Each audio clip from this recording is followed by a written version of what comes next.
Good morning and welcome to session number 21 of Virtual OTEC 2020. This session's title is From Geotechnical Modeling to Fixing. I'm Victoria Beal with the LTAP Center and I'll be your technical support behind the scenes. A few housekeeping items before I turn things over to your moderator.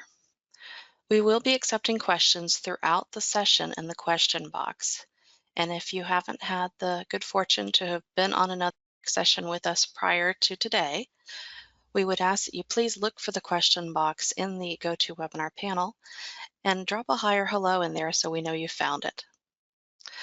We would like for you to know the session is being recorded, and if this technology cooperates, we will be posting a YouTube link to the video on the OTEC site once the conference completes, which will be sometime next week. Also, after the conference completes, you'll be receiving a certificate which will reflect 1.5 CPDs for your complete attendance at this session. If this session runs over, the certificate is not going to be modified to include any additional time. However, we do encourage you to stay on if the session runs over. Just please note that no additional CPD credit is going to be given, and please don't email asking for it. I want to thank you for your attention, and now I'm going to turn things over to Chris Merklin. Good morning, everyone. Thank you, Victoria. Welcome to session 21.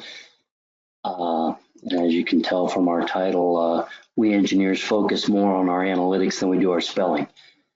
We have three excellent presentations today. I don't want to take up much time, so I'm going to introduce our first speaker, Dr. Daniel Pradel. He's a professor of practice in geotechnical engineering at The Ohio State University, and he's going to present the first one. Go ahead, Daniel. Thank you very much, Chris. So before coming to Ohio State, I was in practice for 30 years, did my fair share of landslide stabilizations and other earth retaining projects. And one of the things that I think was quite successful in my practice was the use of numerical modeling programs like FLAC, Plaxis. So today I'm going to have this outline. Let me see, here we are. A little bit of an introduction. I'll be spending some time on the strength reduction method. I'm sure many of you are using it, but if you are not, I hope I'll convince you to give it a try. Talking a little bit about soil structure interaction and quantification of structural demands. This is particularly important for soldier piles used in landslide stabilization. Some of the additional benefits of having numerical methods, and if we have time, a little bit about summary and conclusions. So to start, to put things in context, I wanted to show you a site on which I worked quite a bit when I was in Southern California over a period of many years. This is in Pacific Palisades, and this slope that you see here in the aerial view is about 250 feet in height. And I'd like to pay attention to two streets. The main street in the area is called Asilomar Boulevard, is here at the very top. And there's this street that kind of goes around and that finishes kind of in the middle of the slope, which is called Puerta del Mar. And if you look at Puerta del Mar, you'll notice that the street is severely disrupted. The pavement is cracked. There's vegetation going through the middle of the pavement. In fact, it's dropped over the years between 12 and 15 feet. And if you look to the left of it, you see what looks like a scarp that goes under the edge of this home over here. And also, if you look at Asilomar, there's a very large patch on the street in this aerial view, and that's not something that you expect. And of course, you can almost look at the continuity between the scarp over here, the disruption in Puerta del Mar, and the pavement. So that already puts the context on a very large landslide. And the next picture that I'm going to show you involves these satellite dishes and palm tree that you see here at the base. in the dashed ellipse. Okay, and so this is a picture I took in 2005, and one of the things that is very, very clear, I usually blame palm trees. I'm not going to do that today, but you can actually see this big uplift, the bulge at the toe of the slope to the left of the palm tree. If you look at this drain pipe that is bent, you know, it's obviously that it has buckled, and you need quite a bit of movement in order to create this type of movement at the toe of the slope. So if we go up 200 feet in height, approximately, this is that street, Puerta del Mar, that I told you is disrupted. You can see here how the pavement has been vertically offset. They placed, you know, some sandbags and plastic, if you look at down slope on the slope, you know, the slope is fairly uneven.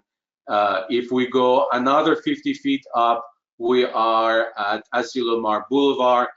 It's very clear that the curb has been laterally displaced towards the left, and also you can see that in spite of previous patchings, the street, you know, is severely depressed, and this happened over a period of only a few weeks. And of course, like in many streets, you know, we have utility lines that go over here. You may actually see a water, a utility line indication over here.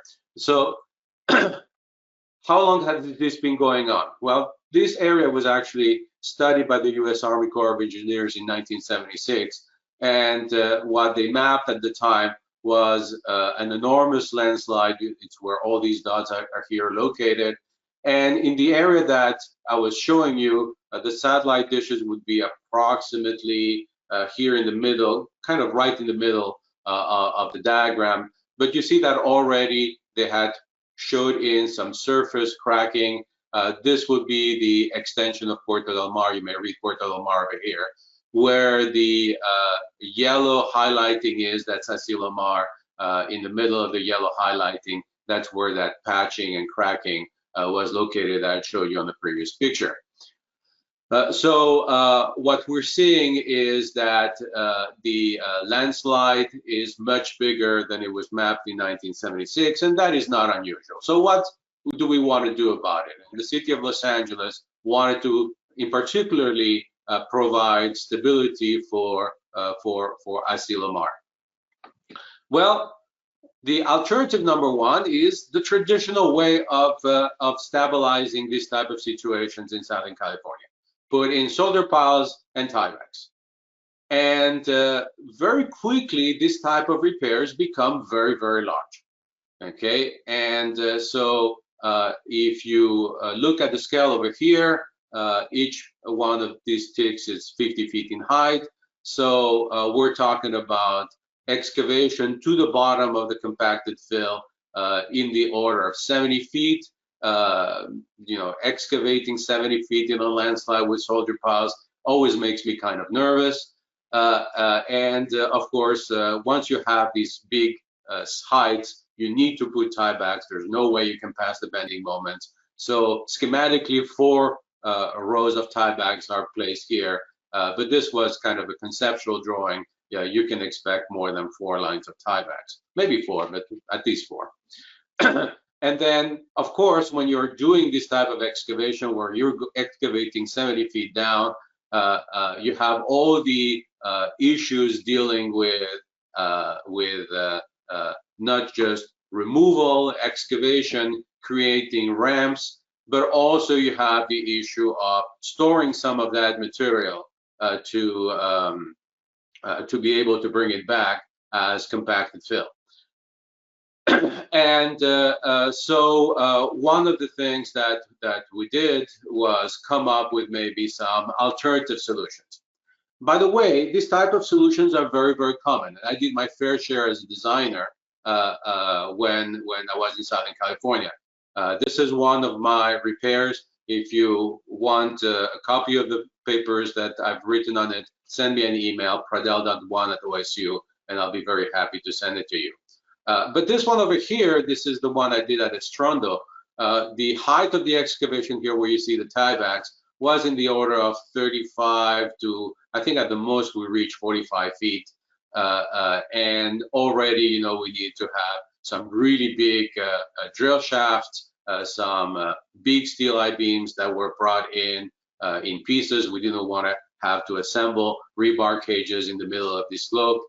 So very, very quickly, these things become very big. And of course, going down 70 feet this one would be a small repair to compare to the one at Asilomar. And bear in mind that in Southern California, of course, we have to design them not just for the big El Nino rains, but also for to satisfy earthquake safety. So let us assume that I don't want to use geomechanical modeling. I don't want to use Flaxes, RS2, or whatever. Well, I can go with a traditional design approach. And traditionally, what we've done is we run the method of slices, Spencer, Bishop, whatever, to better understand the effect of water, the potential failure modes during the stages of construction, etc. Then we use shear strength to find out how much resistance I'm going to get on my tiebacks, design the bonded length, how much passive I'm going to get below the basal plane. Then I'm going to do some sort of slope stability analysis, make sure that I have a minimum embedment depth for factor of safety, obtain my tieback loads, maybe use some technique to actually find the force in the soldier piles to satisfy certain factors of safety. And then I'm typically going to do some PY type of analysis to maintain acceptable displacement and find the structural demands. So those are the typical approaches that actually I was using 30 years ago.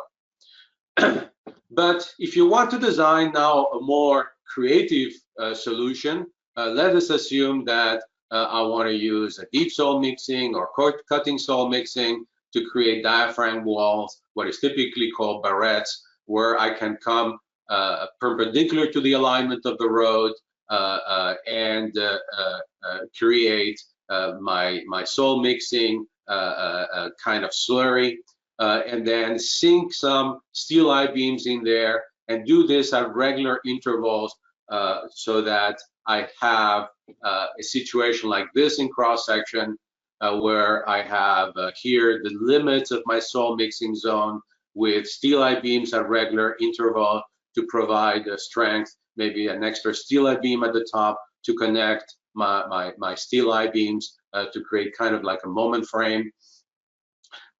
Suddenly, when I do this type of approach, the question is, how do I get the bending moment on my multiple soldier piles?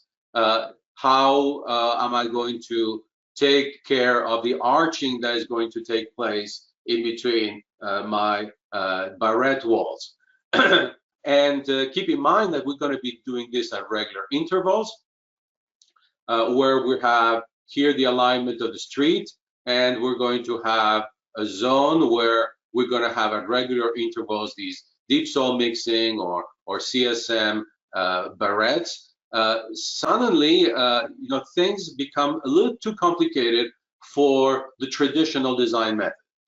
But we also get some huge advantages. The first one is I can provide stability not just to the street, but also to the utility lines. I don't have to have any ramps. So this is a solution that I may even be able to provide access to the road between, for example, in the evening, so only block the road for a certain number of hours during the day. So these suddenly becomes or have one lane traffic where the other one, the DSM, CSM system is working. So suddenly this is opening myself up to a very, very different type of solution.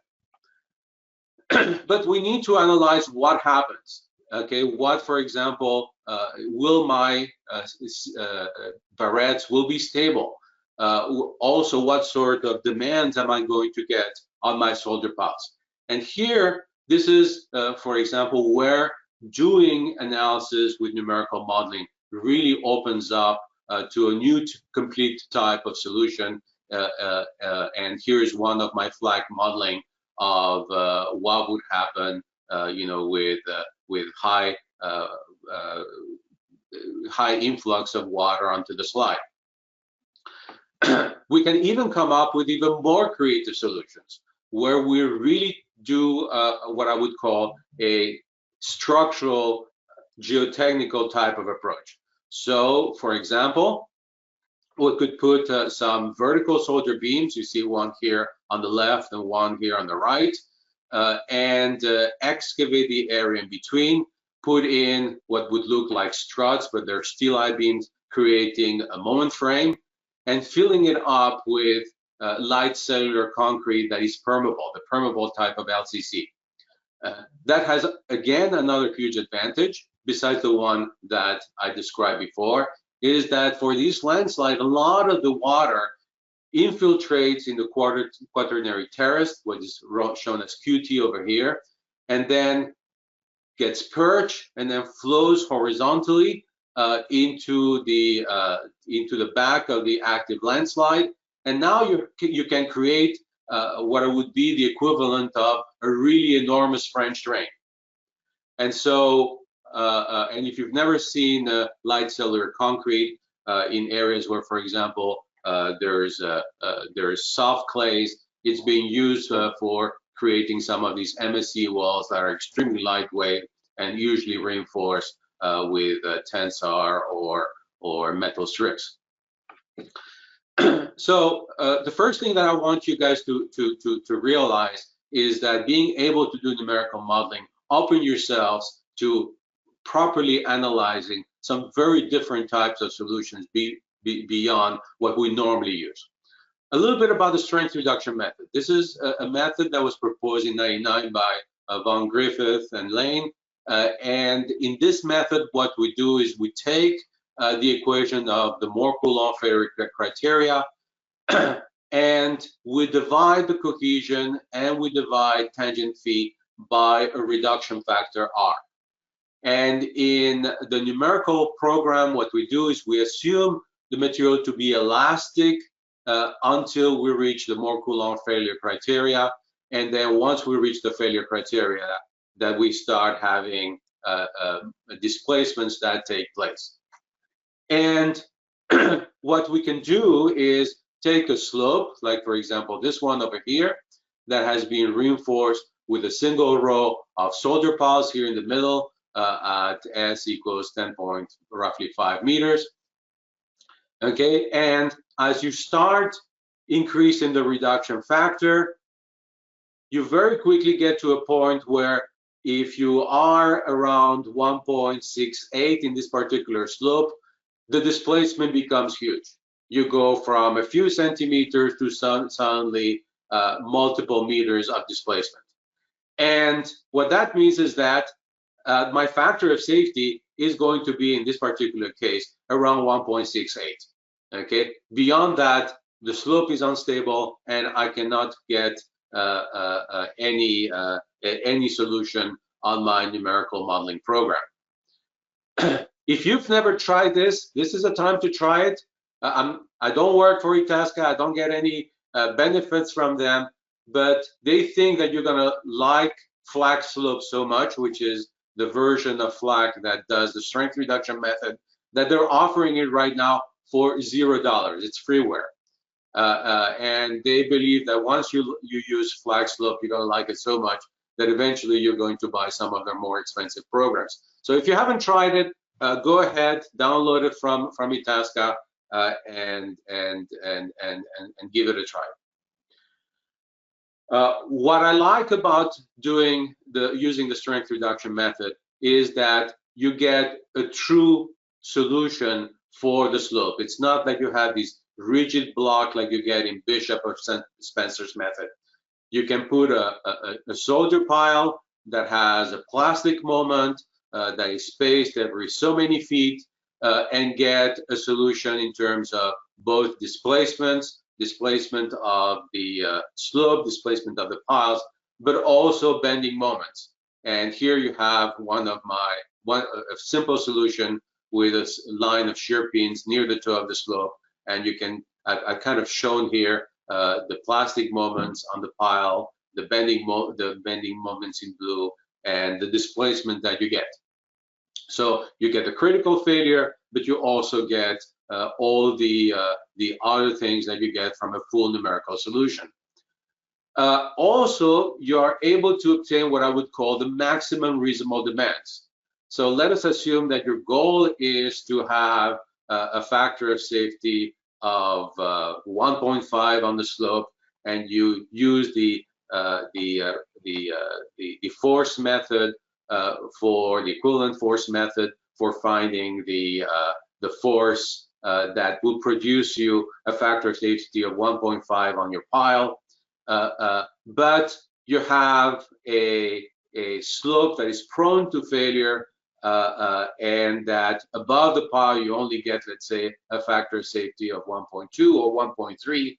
What the numerical solution is going to tell you is, as you reduce the strength, you're going to plateau on your maximum bending moment. There's no point on calculating your pile to a factor of safety of 1.5 if your slope only has a factor of safety of, let's say, 1.2. So you're getting something that is consistent both geotechnically and in terms of demands for the particular factor of safety that you're aiming for. The other thing that I like is that you can still use your traditional PY formulation.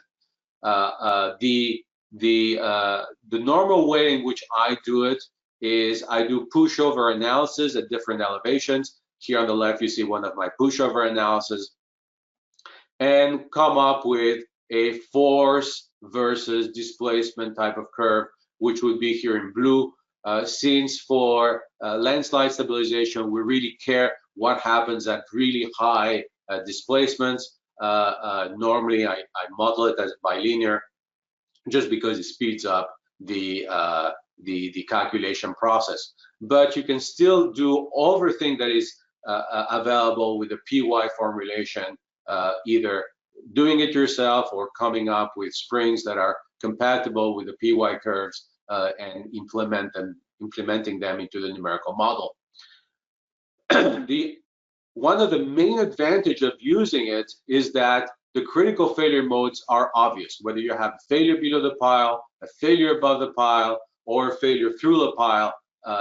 It appears very, very clearly in the numerical modeling. The big advantage you see is when you have multiple structural elements. If you have a situation like this with two sets of drill shafts, two sets of tiebacks, am I getting a failure below the upper pile? Am I getting a failure through the pile? What sort of failure mechanism is critical? It's really difficult to guess. Even when you have very few structural elements.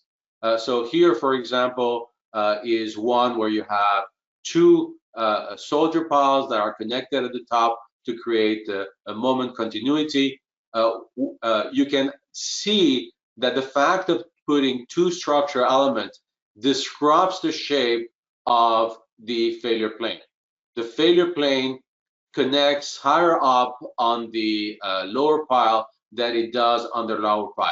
This is something that people have known for at least 25 if not 30 years, that whenever you have a pile, that interslice forces suddenly become not continuous, and the elevation of the slide plane tends to change. And we can use numerical modeling, like here I'm using the program Limit State Geo, to actually show us, once you have multiple elements, what are the critical failure mechanisms. And you can see that here we have one plastic hinge developed in the lower one, and then two plastic hinges developing in the upper one with pull out of the tiebacks. as being my critical failure mechanism. I normally don't use this for design. When I was in practice, I will use FLAC, and if you do that in FLAC, you get a mechanism that is very, very similar with kind of blocks that are sliding. Here we have two kind of trapezoidal blocks, and if you look at the maximum bending moments, you can infer where the plastic hinges are located, as well as the bending moments and the forces in the tiebacks. And for a solution like with barrettes before, you can do 3D flanked elements. This is done by my friend Lucarelli at Itasca, where you can actually see the arching between the barrettes. The barrettes would be here and here, and you can use them to, for example, properly space the barrettes, finding your factor of safety by the strength reduction method, and as well as obtaining the bending moments in the solder piles. There are other benefits of having a model. One of them is that you could do optimization, you can do deterministic analysis, you can do predictions of performance, for example, during earthquakes. And this is important if you are doing design build projects. I did a lot of them when I was in Southern California. And if you look at the old observation method, the way it was published by Ralph Peck, one of the things that it recommends is doing these predictions for example, doing an optimistic, a pessimistic, and a realistic analysis, and then during construction, look at where you are, how close you were to one of these sort of predictions. And of course, lastly, is you can do all sorts of numerical calculations for earthquakes, such as liquefaction. This is a project I did in Canada, in Vancouver, where we were predicting the zone of liquefaction. In terms of summary and conclusions, I think I've given them throughout the presentation, so I'll stop here and answer some of your questions.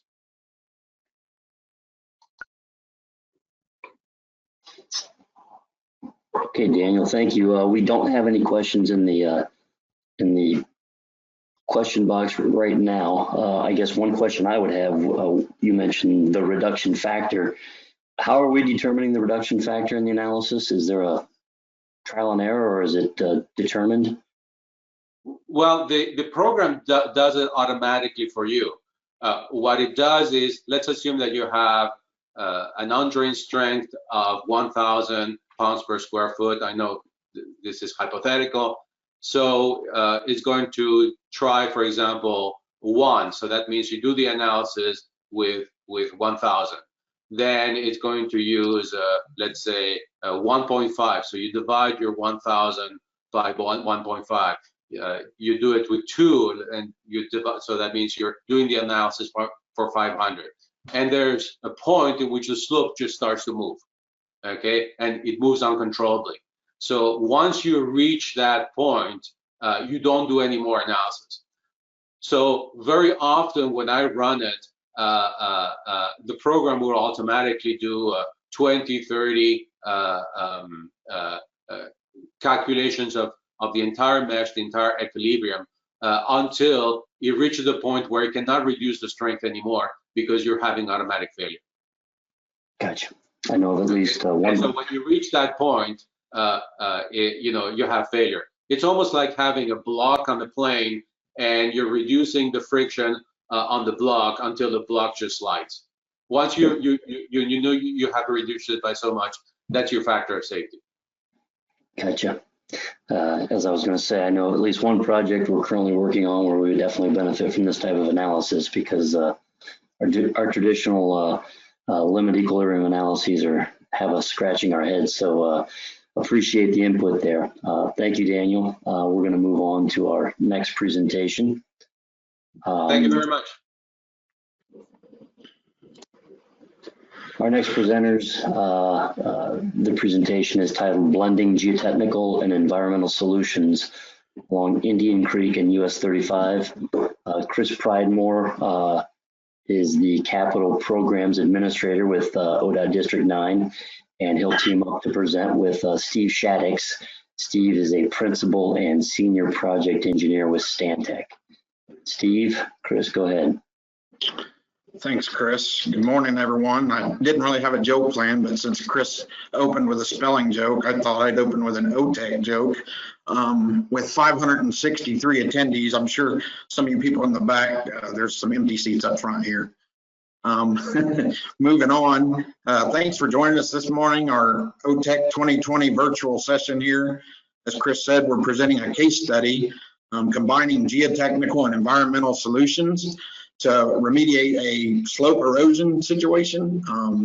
Our height of slope is slightly less than Dr. Pradel's, but I think our focus is more on the blending of these two methods. And so Chris introduced us. I am Chris Pridemore, the Capital Program Administrator, and I'll hand it over here in a little bit to Steve, a Stantec Principal and a Senior Transportation Engineer there at Stantec.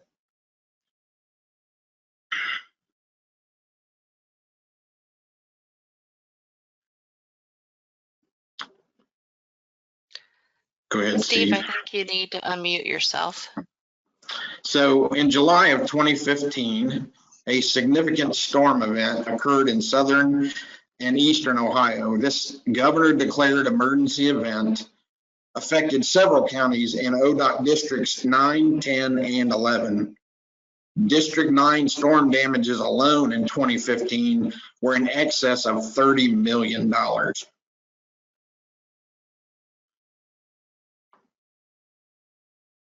There's quite a delay on these slides, so bear with us.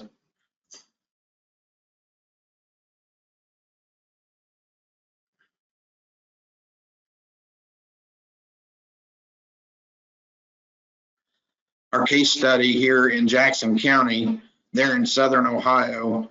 If you're not familiar with US 35, which is where our case study is located, US 35 is a 4-lane highway which running through Jackson County from southeast to northwest there in the center.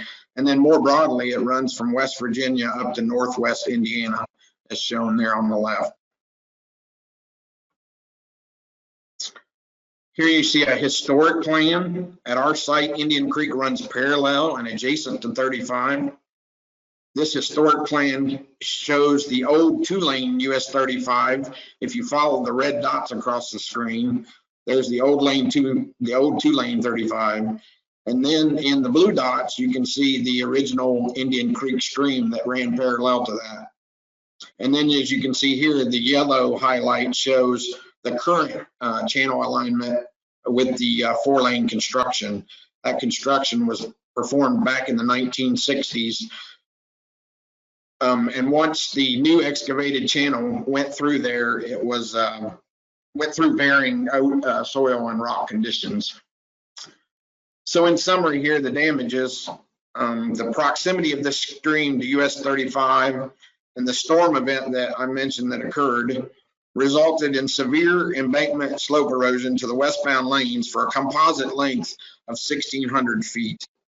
In addition to that slope erosion, the flow also displaced a head wall and 2 sections of this large 72-inch concrete pipe. A couple more photos of the damage. You can see here the embankment slope erosion. It reaches up to the pavement edge, and then it also affects the guardrail integrity. So as always is the case in one of these governor-declared storm events, the initial damage inspections are performed with Federal Highway Administration and the district project managers. We do those alongside one another, and for this project, we estimated repairs utilizing 800 small diameter drilled shafts. Those 800 shafts resulted in an estimated cost of $2.1 million. While that sounds like a lot, as you can see, it's only $1,300 per linear foot, which is significantly lower than a typical drill shaft project in our district. This lower linear cost was generally due to the shallow bedrock conditions that we anticipated. So in late 2015, District 9 selected Stantec for a GES programmatic contract for them to prepare some construction plans for multiple ER projects that were occurring in the district. At that time, Steve was the project manager for Stantec, and I was the project manager for the district. Together, Steve and I began developing the scope and discovered that there were other alternatives to consider rather than just the 800 drilled shafts. At this point in the presentation, Steve will discuss the alternatives and the findings in the design phase. Thanks, Chris. Well, we started off, of course, with some additional data collection. First off, covering about 2,400 feet of topographic survey, getting the shoulder, the creek, and then also searching out property. And then we also did a geomorphic assessment of Indian Creek, which is what you see in the slide there, where we got a longitudinal profile and some detailed sections of the creek and the natural aspects of the creek itself. As we identified the project, there were a couple challenges that we had. First off, we wanted to stay within the existing right-of-way in the area. We had a little bit of room to work with, but because of the current conditions, we didn't have the ability to really just cut this whole thing back and move the creek a lot. We would have been out of the right-of-way. You can see that we ran into a variety of different sections along the creek. In some cases, we have bedrock exposed above the creek flow line up against the embankment. In some cases, we still had erodible embankment, but we had rock outcropping on the back slope. And then there were a couple sections where it was a little bit further from US 35, where it was more of a natural stream channel. So we developed 3 different alternatives to look at in the feasibility study. We were looking at the drilled shaft wall with the 800 shafts that we talked about. We also decided to look at a stream stabilization method using some environmental stream techniques. And then we also looked at doing an anchored shotcrete armoring of the bank. So in the first alternative, after looking at the scope, we actually increased the length of the potential wall to include a few other areas, which ended up with a total of 958 drilled shafts proposed. Every other shaft to be reinforced, although most of them were on average about 20 feet in depth. On the stream stabilization alternative, we were combining methods. We determined that there was a lot we could do naturally, but there were some places where we were just so constrained either by the rock outcropping on the back slope and just being right up against the shoulder that we still needed some of the drilled shafts. So we ended up with an alternative that had about 1,700 feet of boulder toe and live brush layering, 450 feet of actual relocation where we could fit it in the right-of-way, and then about 500 feet of tree and shrub plantings where the banks were pretty stable. We wanted to stabilize them some more. And then we still had about 900 feet of drilled shaft walls that we felt like needed to be included. With the anchored shotcrete armoring, obviously wasn't going to be the most environmentally glorious selection, but did look at applying a shotcrete in a minimum 6-inch thickness, anchoring it with either rock anchors or soil nails, depending on what substrate we were going into, and then also including some geosynthetic strip drains to try to relieve the hydrostatic forces behind the shotcrete and extend its life. When we compared the three alternatives, we were looking at cost, but also the long-term effectiveness. As you can see in the cost table, the most expensive option was to do all of the drilled shafts. The stream stabilization was the least expensive. It became our preferred. The drilled shafts were eliminated just based on cost. And then the anchored shotcrete armoring was a lower cost, but we had a lot of concerns about its long-term effectiveness and whether or not we were going to end up popping most of that shotcrete off through freeze thaw and just over time.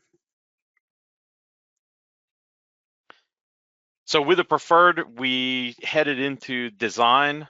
Our design included the natural channel design for the streams, bank stabilization, the drill shaft retaining walls, plus the standard repairs on the roadway and the culvert, and then of course the maintenance of traffic to do it. For the stream design, we employed, for the most part, 4 major pieces. We did a boulder toe protection, mostly up against a US 35. In areas where we had more room and soil to put it in, we did some wood toe protection, which essentially are taking trees that were cut and with the whole root wad and placing those down in the right at the edge of water, at the edge of ordinary high water. In the stream channel, and then these are kind of out of order, but in the top left corner, then above both of those features, we put in a live branch layering where we actually take live stakes of shrubs and trees, and then stake that into a controlled fill. And then in the stream itself, we established boulder jams, which in the end created pools and riffles in the creek. So in plan, you can see that we've got a series of the pools and riffles as you go down, and then various stabilization with, for instance, the boulder jam and live branch layering on the roadside, and then the wood toe on the backslope side. In profile, it's easier to see how the pools and riffles on the center line of the stream were set up. And then also in cross-section view there.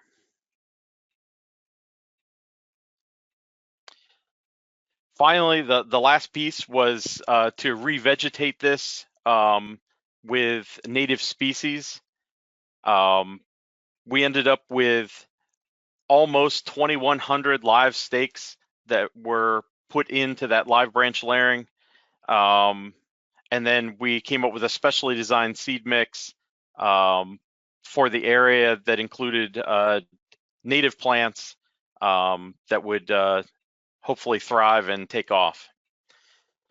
So with these plans, I'm going to turn it back over to Chris, and he's going to explain how construction went and where we ended up. Checking my time here, it looks like we're way ahead of schedule, Steve, so we should get a bonus for that. Moving on to construction. As summarized on this slide, the project was sold in 2018, July. The contractor was George Eigel. They completed construction in May of 19 at a cost of $1.4 million. Again, roughly 700,000 under that original ER estimate.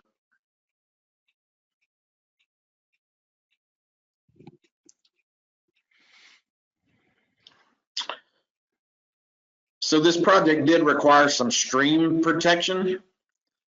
This is where we felt our contractor was fairly innovative. On the left there, he utilized large dewatering silt bags to treat the groundwater that had to be continuously pumped out of the shafts prior to pouring concrete. The contractor chose to do the dry method And so we were kind of surprised at the amount of groundwater that was above the stream elevation in this area. And on the right there, portable concrete barrier wrapped with wrapped granular backfill was used for surface runoff that we were not able to pump away. While the shafts were being constructed, our project staff also monitored the pH of the stream.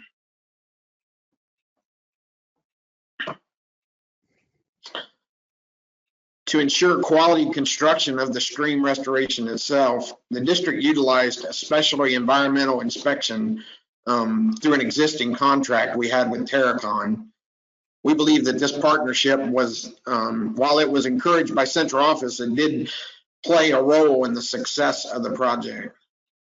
The left photo here, you can see some of the live brush layering that Steve mentioned. And on the right, the erosion control blanket shown with the live stakes.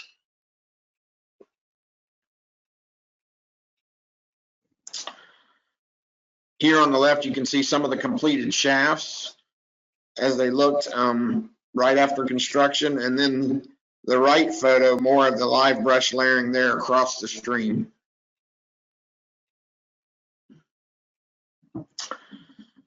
Here we see the completed culvert repair in the head wall. You can also see that the seed and the stakes, the live stakes, are starting to sprout. This was taken in early spring of 19.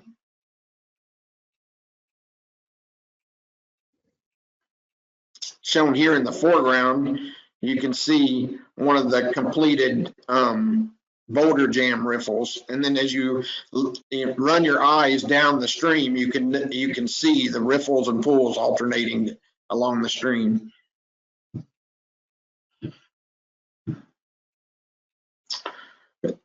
As we've noted, the stream channel design here, much of the completed embankment slope did not require drilled shafts using the stream channel techniques.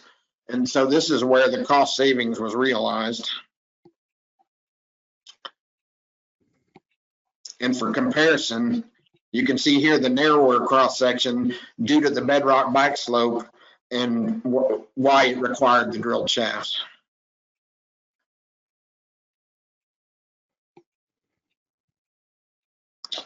As part of the environmental waterway permit commitments, the stream must now be monitored for 7 years after construction.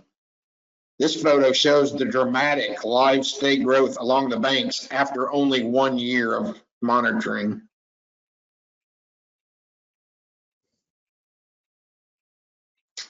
Preliminary results from the first year of monitoring that we received from Stone Environmental Engineering and Science point out that the relative aerial coverage of vegetation and of native species significantly exceed the permit requirements. That coverage is at 98 and 96% respectively after 1 year. They also noted that the stream bank erosion was observed to be minimal at this time.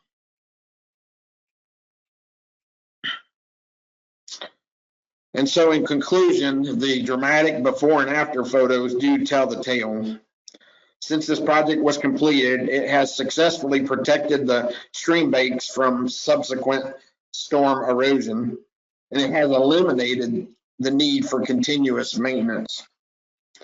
Therefore, it is a successful case of blending environmental solutions with traditional geotechnical methods. As you see on the slide, the added environmental benefit and the overall cost savings are the icing on the cake for the department. That concludes our brief presentation. We have about 10 minutes if anybody has questions. Oh, we do have some questions, Chris. Awesome. And by the way, the credit you'll get is if we finish short of our hour and a half, you'll get full continuing education credits. Beautiful. So a question came in, and this is for either one of you, I guess, but what was the PID for the project? Do you remember? That's an awesome question. Did we have it in any of the slides, Steve? I don't think we had it in any of the slides, unless it was on the first one. All right, we'll be able to answer that since We'll get it. The question came from your district, so you'll be able to answer it directly to your staff. Next question was the unit cost of the drilled shaft wall of $65 per square foot. What is the wall dimensions for the wall cost measured? I think I used the 20 feet height on that. So it was the embedded height, I guess, and not the exposed height. Okay, so $65 per square foot is the shaft length Yes. times its height. Okay. Yes. Next question. Chris, yeah, I do have go that ahead. PID number. It's Thank you. 100986. Great.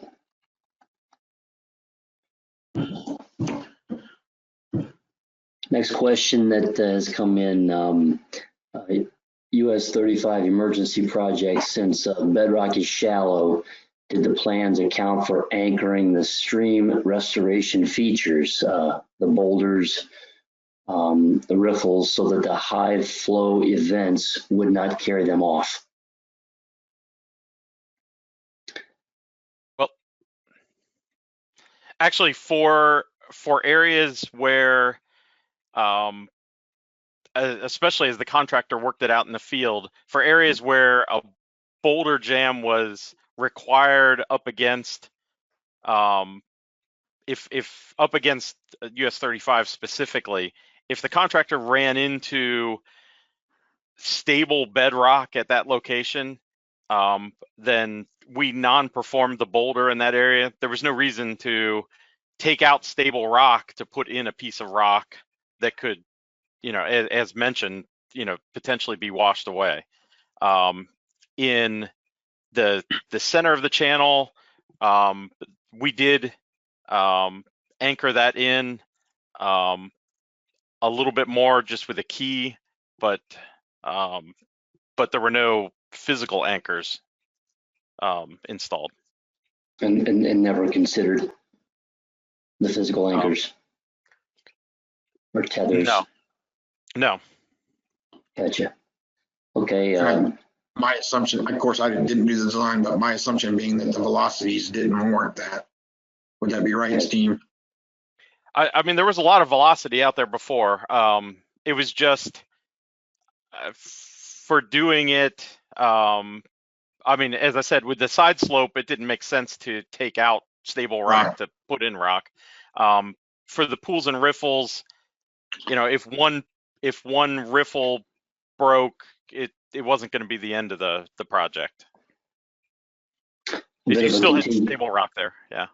A bit of a continuation on that question. Was the existing stream flow line bedrock? In places. Certainly in the places where we saw the bedrock exposed above the ordinary high water, the bottom of the stream was all bedrock at that point. But in a lot of cases, it wasn't. The bedrock did, it wasn't far away, but it did move around through the course of the project. Okay.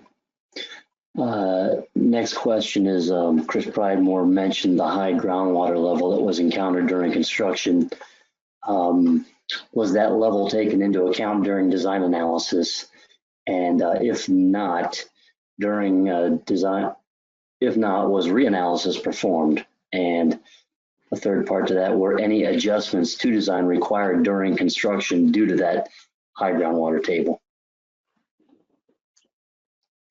I don't know if Steve can speak for Eric Kissner's design, but I assume he did not take that into account. I mean, it was, we're talking about a maximum of 10 feet of overburden. So whether it was saturated or not, I mean, the loads we're talking about are so inconsequential to the beam and concrete that were used. Our factor of safety probably more than accounts for whatever the water level is. I don't know if you can add to that, Steve. Yeah, I don't, as you mentioned before, we were surprised that there was that much water up above the flow line of the creek. Yeah, it was definitely the embankment saturation and not the stream that was causing that water. And we didn't show any photos or anything, but across the road was a fairly good hill. And this is definitely coal country. So my suspicions are there's probably a coal seam feeding that embankment from the other side of 35. But we didn't investigate that. Again, the shafts, with only 10 foot of overburden, the shafts are so over designed. It wasn't worth investigating. Next question is, how are the stream riffles held in place to prevent them from being washed away?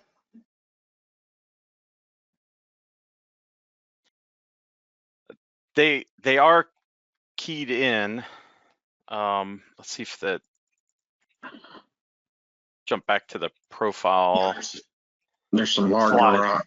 There are larger boulders placed at the downstream end of the riffle that are essentially keyed into the soil and or to some extent the bedrock, and then the smaller cobbles are then placed upstream of those. Does that plan note detail show that as well, Steve? A couple slides back. I'm sure it does. It's might shown in plan. Yeah, it's shown in plan, but we do have the larger boulders, and then pieces are back. Part of natural stream design is understanding that nature is going to rearrange the stream to where it wants it in a lot of cases anyway.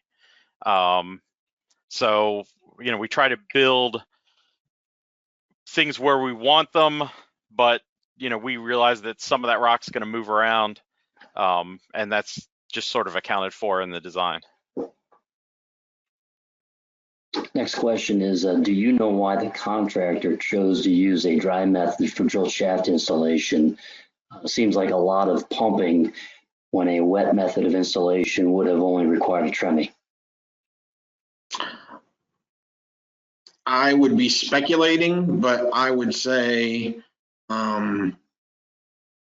probably lack of experience with the wet method. A lot of the contractors that bid our drill shaft work are smaller contractors. They're not your bigger contractors. And so most of them come into our projects with the dry method in mind and having bid the dry method. And some of them have gotten in trouble because the dry method just wasn't even possible. And so we've had some issues that have arisen from that. But in this case, the dry method worked for them, and they didn't. I'm trying to remember. I don't think we had any change orders or anything as a result of that. I'm a little fuzzy on that. Okay. Next question is, what was the pile orientation with respect to the roadway? I think your plan view schematic of your plug pile wall there showed the flanges to be perpendicular. I believe that was in the lower left. Yep. Is that how they were installed? Yes. Yep.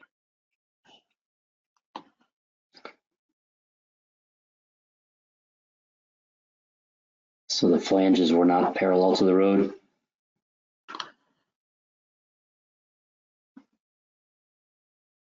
They were not parallel to the road? I would have to go back and check some photos. But I suspect they were not parallel to the road. Being HPs, I think that would, typically if they were wide flange, yes, we would definitely have it the other way. No. I mean, like if we had lagging in between, certainly they would be turned to accept the lagging. Yeah, I'd have to go back and check. That may have been just a drafting error. We may have installed them the other way. That might be a drafting error. I can't remember. Sorry about that. No problem. Okay, We'll we check have on a that. couple more. Yeah, fantastic. We have a couple more questions that I'll send off to you in the chat. Sure. And so look for those and we'll get some answers to the audience. So thank you very much, both of you, for your presentation. Excellent project. With that, we are going to move on to our final presentation. Our final presenter is Katie DeStefano. She's a senior transportation engineer in ODOT District 8 with over 30 years of experience. And Katie will be presenting with a title of When Disaster Strikes. Katie, are you ready? I think so. Fantastic, it's all yours. All right, let me. Katie, we're getting a bit of a echo from your audio. Do you have your computer audio turned off? Yeah, let me take care of that. That work? It sounds like your phone is the one that's giving the echo. Why don't you mute your phone and try having your computer speaker on? Okay, is that better? Yeah, Okay. that definitely sounds better. All right.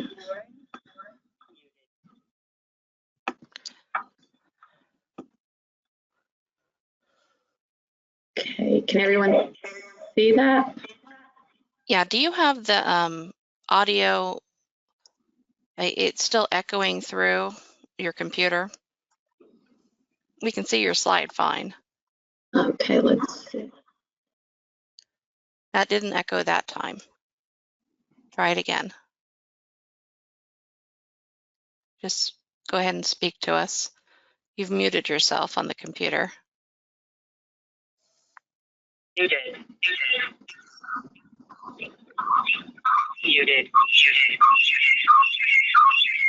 All right. It is not working.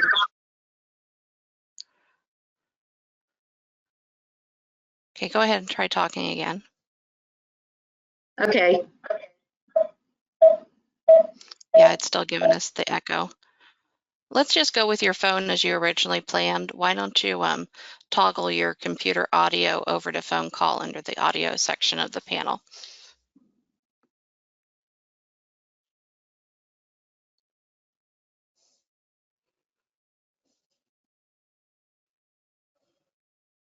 Okay, go ahead and try talking again. Okay. No. Yeah, we're still getting an echo there.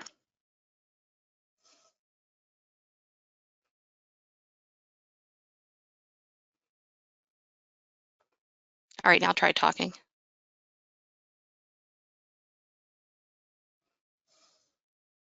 Is your phone muted? Is that better? Oh, that's much better. Does that work? Okay, great. Yeah, just hold your phone up close to your mouth if you don't mind. That'll give us the best audio. Okay, very good. Thank you. Okay, so thank you for everyone, and sorry for that hiccup. And I guess as the presenter going last, it falls to me to kind of keep everyone awake. So I have a lot of slides. I'll be picking through them pretty quickly. I am Katie DeStefano, and I'll be presenting some information related to the Federal Emergency Relief Program, specifically on how to manage disaster events that occur on federal aid transportation systems. So with that, I'll be going through my contact information. So this is the agenda of the key points that I would like to hit on that we'll be going over today.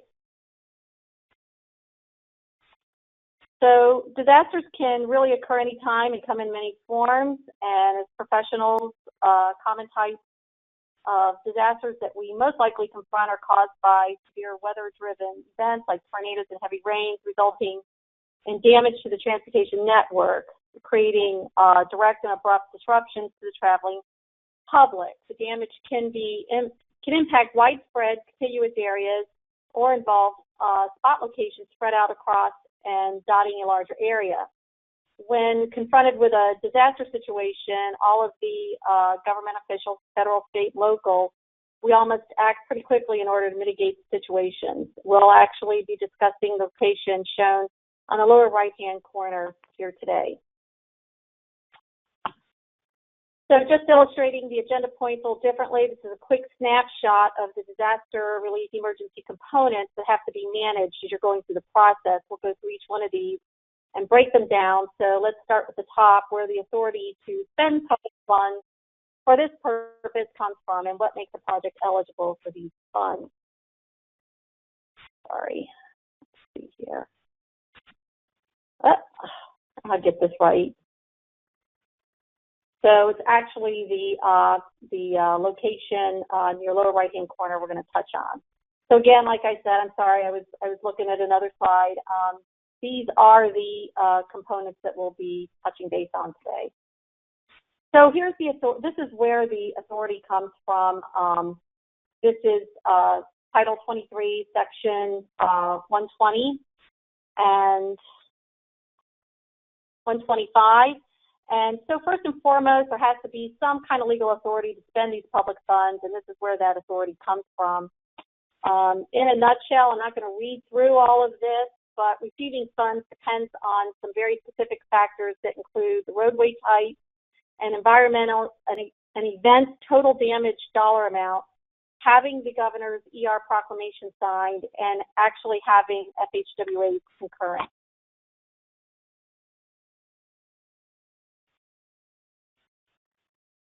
So going through charts and processes get a little tedious, so just to kind of keep folks alert, this is one of my favorite movies, so if you know the movie, you'll get it. If not, try to see it.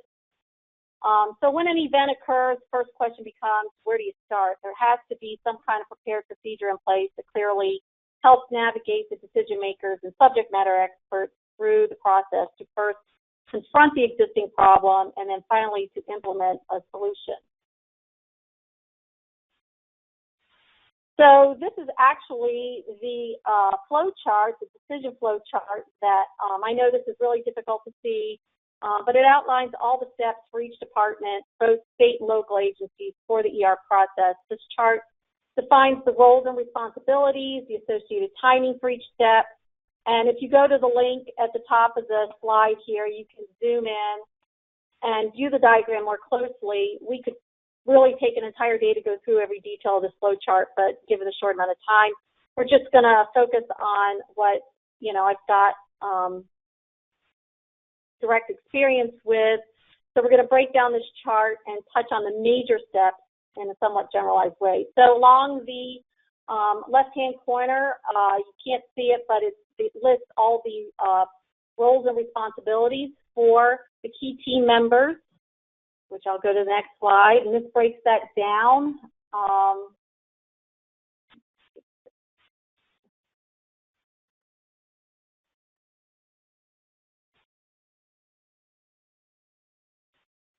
So this breaks down the federal, state, and state central office, state district office, and local key team members. And we will break down the process itself.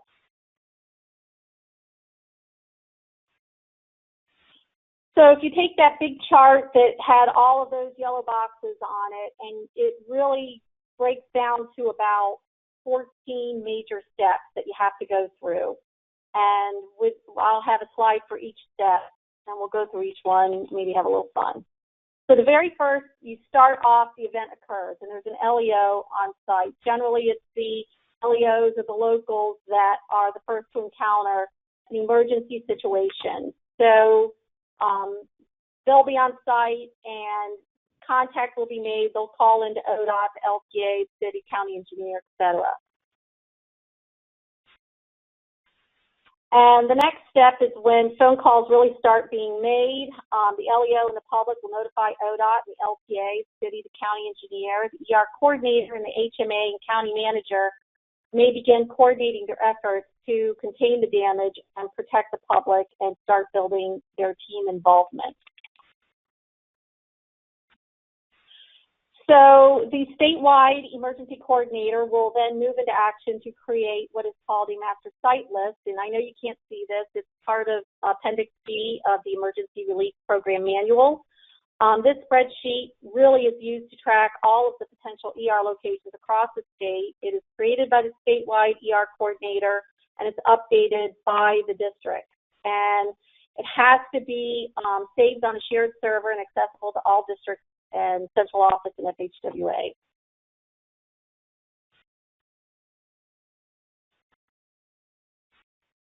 So this next slide, it's important that each location meets the eligibility criteria for the Disaster Relief Fund, and this picks through what those major points have to be met. All of these have to be applied. You can waste a lot of time compiling a report on a site only to discover that in the end FHWA determines it's not eligible. So the next step is to begin initial project documentation. You know, the time, the date, the county route and section, the type of damage, was it a landslide, a structure collapse. This information will ultimately be required to complete the disaster relief form, which require detailed description of damage. You include mapping, photographs, cost estimates, existing plans, and any information that helps build the case that the site actually qualifies as an ER site. And you really need to try to make it easy for FHWA to make the determination of eligibility and justification for funding.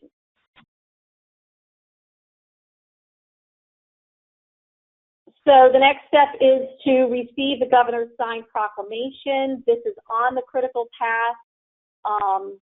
Without it, federal process ends. And this step is managed by the statewide ER coordinator and in partnership with Chief Legal, Office of Finance, and FHWA. Continuing with that step, this ticks to what components are required. With respect to the last point there, like I said before, you can have an event that is widespread, or you can have little spot locations all over the place that were caused by the one event. And so each individual location has to cost at least $5,000 to repair, and then the totality of all of those events totaled together has to equal at least $700,000, which is very easy to run those costs up.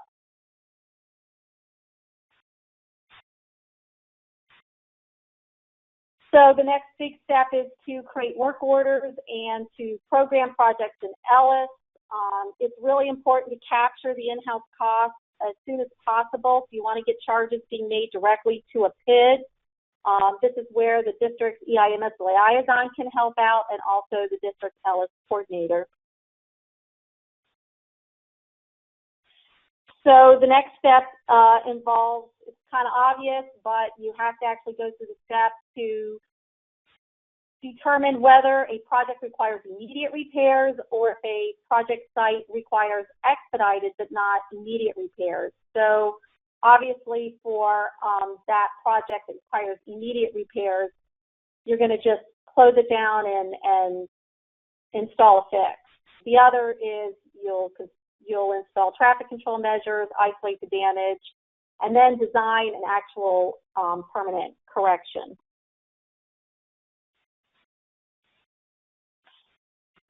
So breaking that down, so the first of the two main types, so, projects that require immediate repairs, these are the types of, again, I'm not going to read through all of these, but these are the types of work items that may be involved.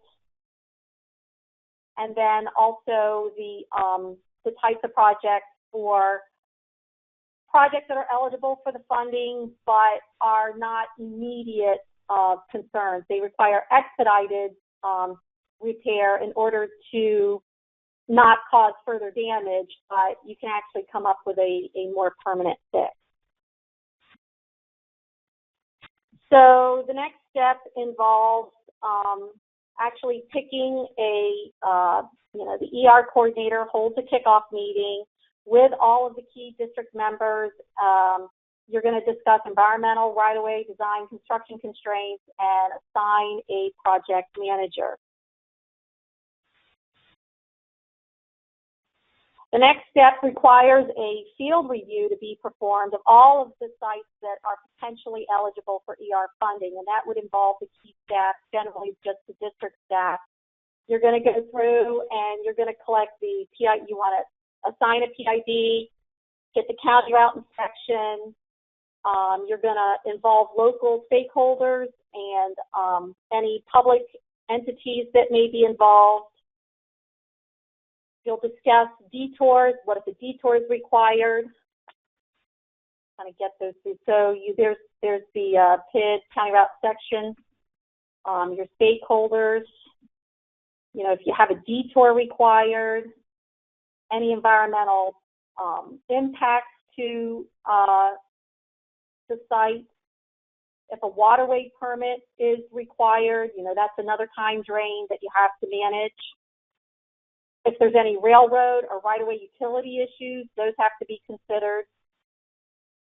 And then you want to collect all of your documentation that was captured under your field review and put that together in what's called a DSR form. And that will include mapping and photos and cost estimates.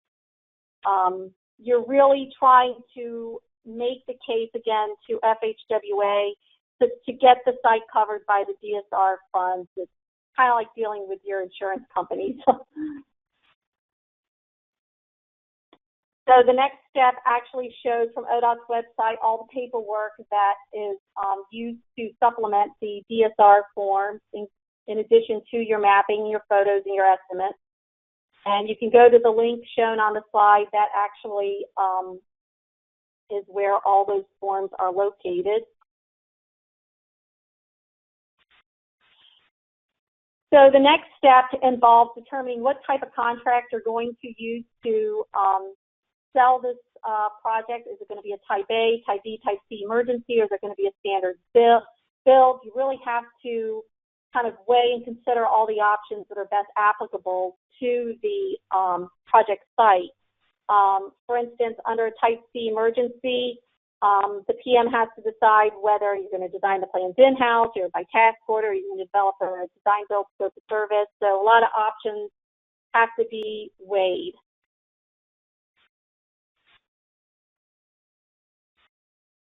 So once the contract is chosen, the project will follow the applicable PDP process and move forward.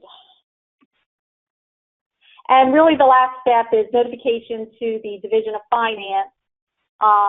This is the last basic step in the disaster ER process. And one thing to note is that if FHWA does not, if for instance, if the last cost estimate comes in and it's more than 20% of the original cost estimate for the project, there's no guarantee that FHWA will approve those revised costs. And, you know, you might only be left with what your original estimate called for, and any costs that will have to be covered by the state or local.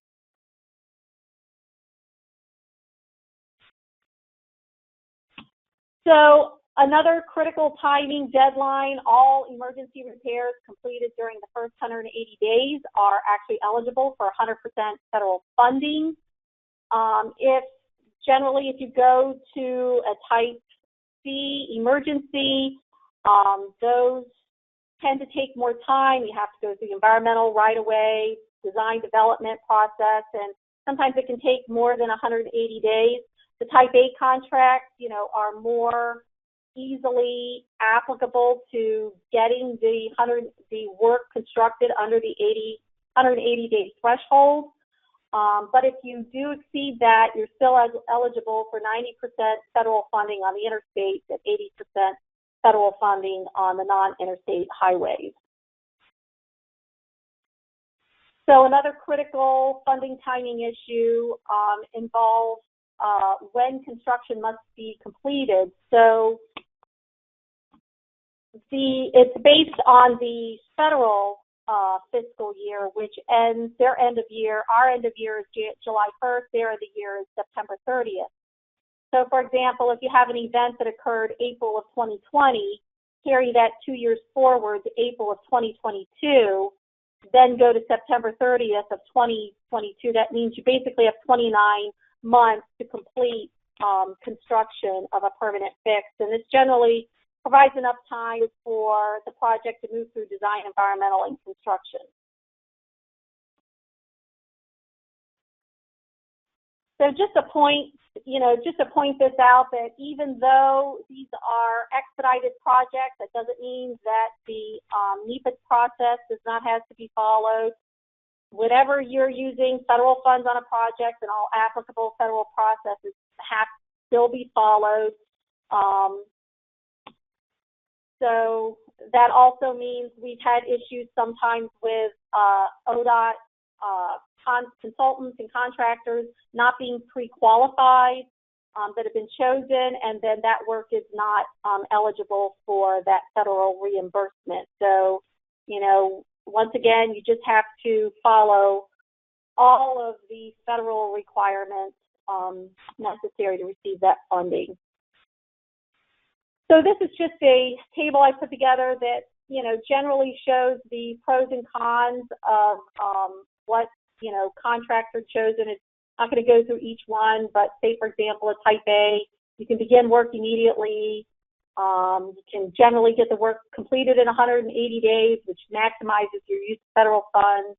You have the flexibility to choose your own contractor.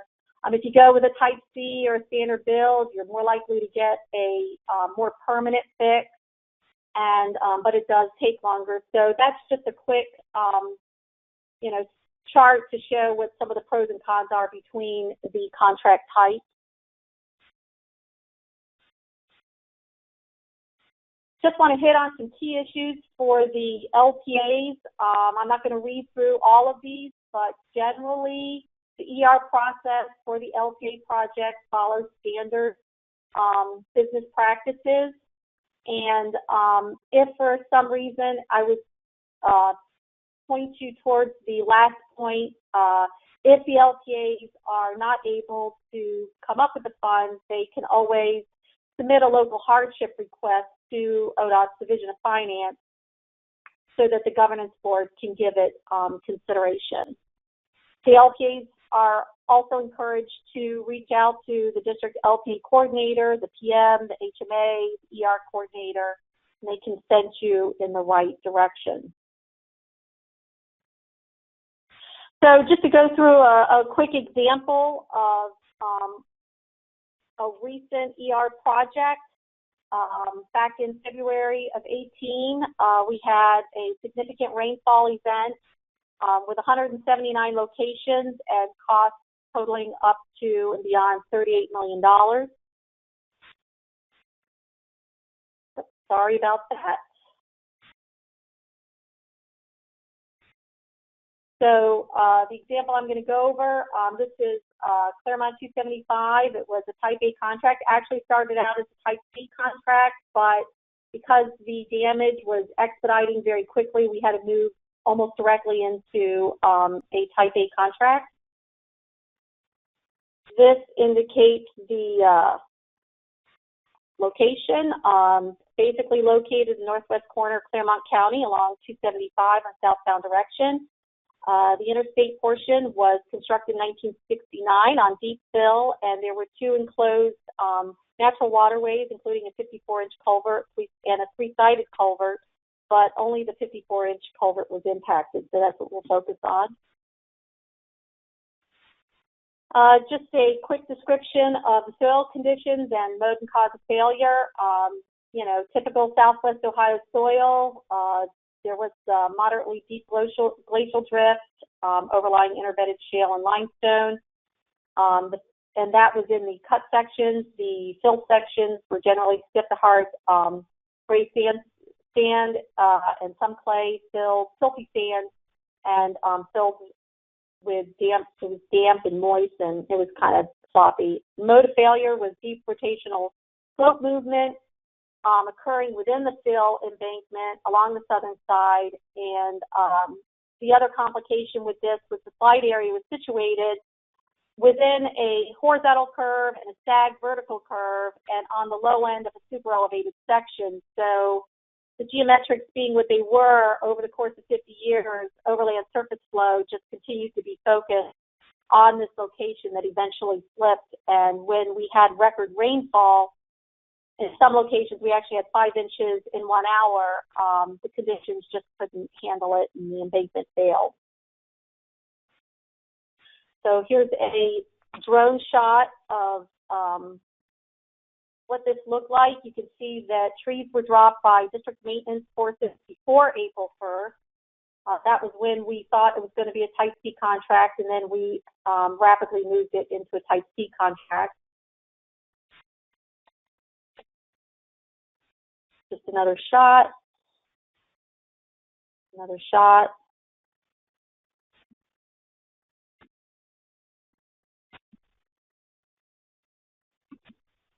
This is some downslope failure.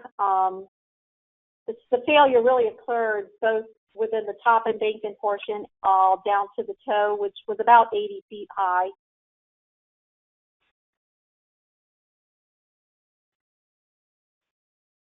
Some more downslope.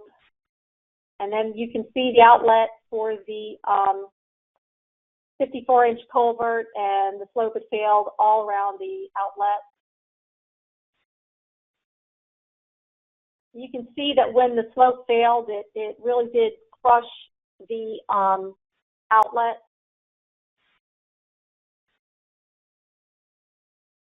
And this culvert was 560 feet long, so the inspector had to walk down 500 feet from the inlet with 90 feet of fill above them, you know, below the roadway surface, to observe this point of collapse, and can get claustrophobic, to say the least. This is the inlet side. You can see how the culvert section separated when the embankment moved, and further, you know, water was still flowing through the culvert, so the embankment was still continuing to be saturated, exacerbating the current situation. So looking at the existing cross section along the culvert line, basically, you know, under the Type A contract, Great Lakes Construction got the contract awarded, and they were directed to remove and replace the damaged end of the culvert, permanently arrest the slope movement, and reestablish it to pre-damaged conditions. And they did construct concrete drilled shafts reinforced with H-piles along the base of the embankment. This slide shows, you know, the options that, you know, were open to the contractor to choose, and they chose to put it at the toe of the slope. And then they dug out the outlet side of the culvert to the point where they didn't really have to use cofferdam support, and replaced that last end, and they did all of this work. They installed permanent slope inclinometers, reconstructed the roadway pavement barrier, and installed permanent slope inclinometers all within 90 days. So here's a plan view showing the damage to the embankment, and it's hard to see, but you can see all the drilled shafts and where they were located on this slide. Here's a picture showing the shaft being augured, the holes being augured for the shaft going in, and then the piles being dropped in. Just another shot of the pile construction.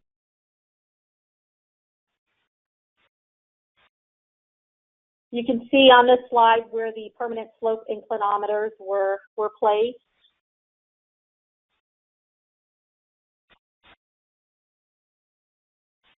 As a part of the correction, slope drains, blanket drains were installed to help with draining that location, because it was obvious that was something that was going to continue, you know, to happen due to the geometrics above the top of the embankment.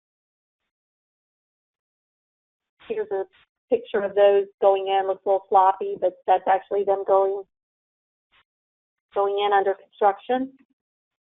Here's some of the special benching that was installed at the cross section showing that. a picture of that being constructed.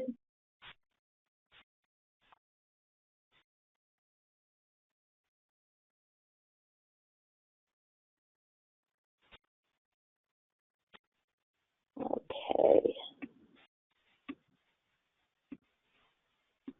Sorry, here, get through this slide.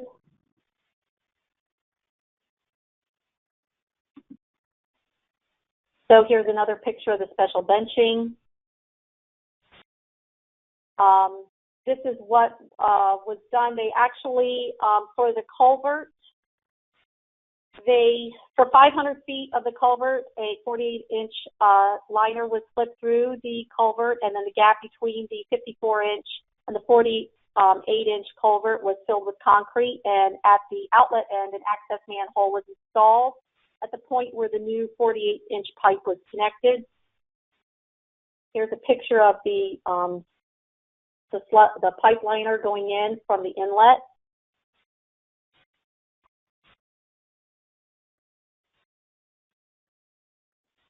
And here's a shot of at the end of the 48. This is the outlet side, the end of the 48-inch pipe that would be connected to the new pipe.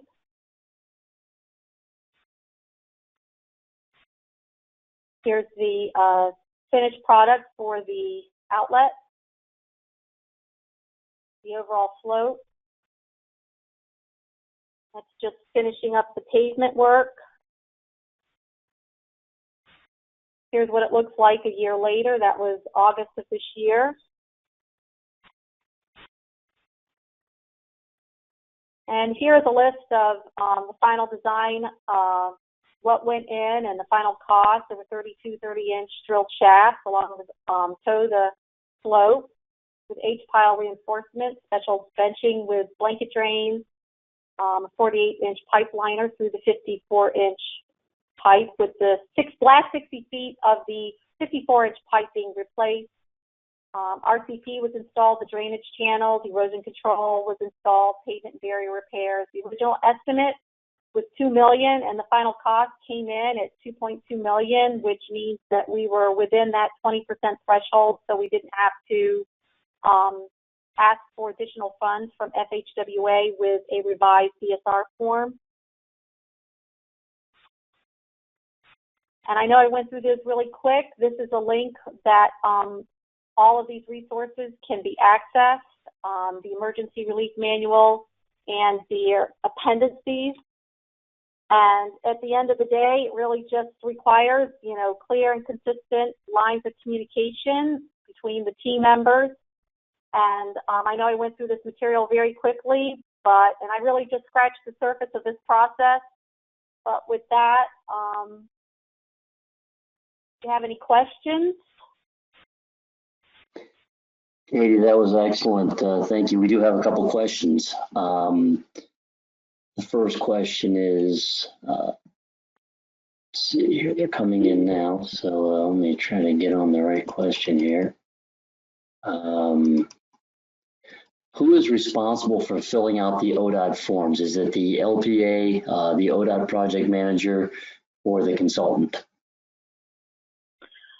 Well, it would not be the consultant, and that decision is generally made district to district. It depends on how much expertise the district ER coordinator has, but as a project manager, I filled out all of those forms.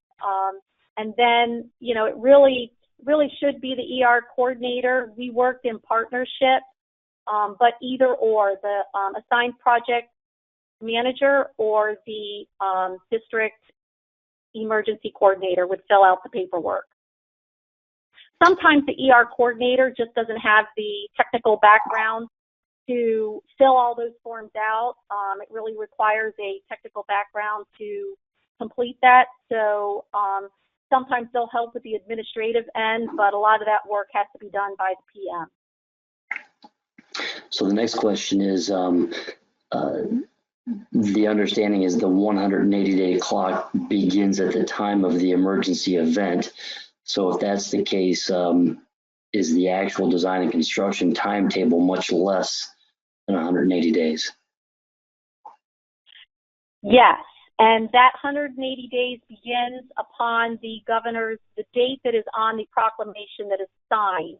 So now some LTAs, I know the city of Cincinnati has done this, have just gone out and hired someone to get the work done because they have to. I mean, if the road is closed and there's an imminent danger, they have to act. I mean, that's a given.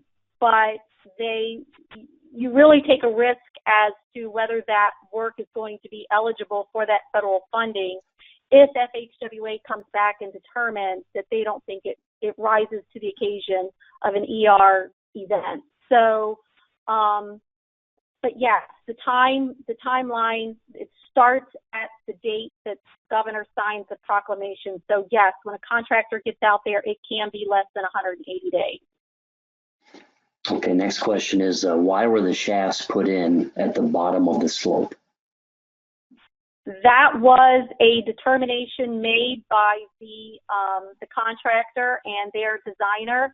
I questioned that. I thought they would, try to intersect that rotational failure plane and try to hit that point, but it was basically used as a counter anchor to the movement that was going on up above. In addition, in combination with the special benching and the blanket drains that were going in, that was just the option that and the improved drainage. We also captured all the drainage at the top of the embankment and outlet that through individual, like there was catch basin put at the top and it was piped down through the fill. So with all of those measures in place, the designers decided to just arrest that movement at the toe. Yeah, Katie, we worked with Joe Smithson on the design of those shafts in our office, and there was evidence of some deep-seated landslide movement in the inclinometers, and so the shafts were designed to arrest that movement closer to the bedrock, and then the dig out of the slope was designed to stabilize the embankment itself. So there was some deep-seated movement evident there. Yep. Next question is, we have a couple more here. I think we'll just go over a little bit to answer these. What was the reasoning for a 54-inch pipe lined with 48-inch pipe? Well, because there was a point of collapse, actually a hydraulic analysis was done on the 54-inch culvert, and it was actually over-designed. And when the hydraulic calculations came in, a 48-inch pipe was actually more appropriate for the site. And you got to remember that this culvert collapsed deep within, 60 feet inside the roadway embankment. And to get to that point, they had to provide some kind of safety mechanism for somebody to actually go in there and make sure that they didn't get crushed within the pipe conduit. So it was basically almost a 3/4-inch thick steel pipe that inserted into the 54-inch pipe. And then actually somebody went in with a miner's hat and hand dug out the collapsed portion of the pipe until they could get to a point on the other side of the roadway where they could dig out the outlet side safely without using any kind of sheet pile support. So someone had to actually go in there and hand dig, and then they had a trolley in there that actually put the debris, it's like a miner, and they hand mined their way through that collapsed portion of the pipe. And then when they got to the point that they could dig it out on the outlet side, that's how they did it. So that 48-inch pipe, A, hydraulically was acceptable, and B, provided safety for the person that had to go in and take out that debris. All right, next question is, was the last 60 feet of pipe replaced with 60-foot length? Yes. I think, it didn't extend it beyond what the original design called for. So 60 feet of pipe was removed and 60 feet of pipe was replaced. Now they did install an access manhole at that location at the juncture of the old pipe and the new pipe. Okay, next question is, we only have a couple more here. Is the $700,000 minimum threshold per event or per site? Per event. So that means if you have a bunch of sites that occurred as a result of one event, then all of those small sites have to total up to $700,000. And it's really, because most of the sites that we had about a dozen of them, and 10 ended up moving forward in District 8. And every one of those sites was close to or over $700,000. And so the totality of all of those locations has to equal $700,000. So you can see that number is generally exceeded very quickly. Sure. I think there's a $5,000 per site threshold. Is that correct? That is correct. That's like if you have a bunch of little sites that were a direct result of a catastrophic event, and say it has to at least cost $5,000, which just to mobilize costs that. So, right. It's not more. So that's a very low bar to have to try to meet that, and so all of our sites exceed that. Next question here. Is the current work along Columbia Parkway part of this ER program? And if so, do you know the current cost of that contract? It is. It was part of the 2018 event, and they, if I remember correctly, I think the city of Cincinnati had I'm just going to throw a guess, about a $20 million price tag to fix all of the locations along Columbia Parkway. And I think each individual site far exceeded even $700,000 to mitigate. And then the last question, which we may have answered already, but what is the dollar value threshold for a declaration of the ER by the governor? And we've obviously given the minimum. I can't imagine there's a maximum, but are you aware of any dollar value threshold for a declaration by the governor? No, the cost is what the cost is. I mean, if you think of like Hurricane Katrina, and the cost involved with that, there was no cap to that. That was just, what did it cost to mitigate all that damage? So none that I've ever heard of or am aware of.